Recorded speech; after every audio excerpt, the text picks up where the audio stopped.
Iran Israel युद्धादरम्यान जोधपूरमधील 120 भाविक हे दुबईमध्ये अडकलेले आहेत। दुबईतील राम मंदिर इथे ते दर्शनासाठी गेले होते। याच दरम्यान ही सगळी आपत्कालीन परिस्थिती निर्माण झाली। भाविकांकडून मोदी सरकारला तात्काळ मदत करावी असं आवाहन करण्यात येत आहे। अडकलेले भाविक हे साधारणपणे 55 ते 60 वर्ष या वयोगटातले आहेत।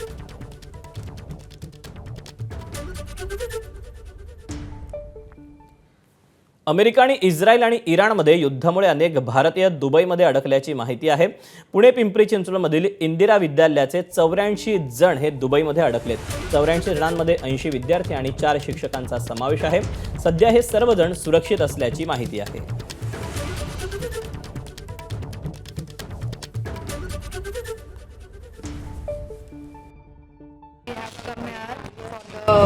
Tour, and yesterday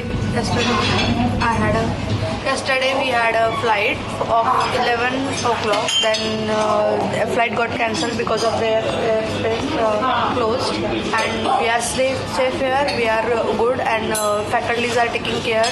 There is no need to worry. We are getting breakfast, dinner and lunch on time, so there is no need to worry about us. Today our flight was scheduled, but it got cancelled due to the war situation. We are safe here in the hotel. We have provided with all the meals and facilities, so no need to worry. We are totally safe here in Sawai Suits. Our faculties are taking care of us.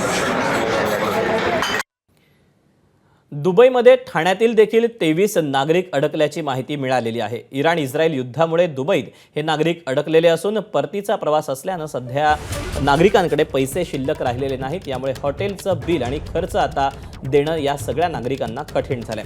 त्यामुळे सरकारने मदत करावी अशी मागणी या नागरिकांनी केलेली आहे। एबीपी माझा, उघडा डोळे बघा नीट।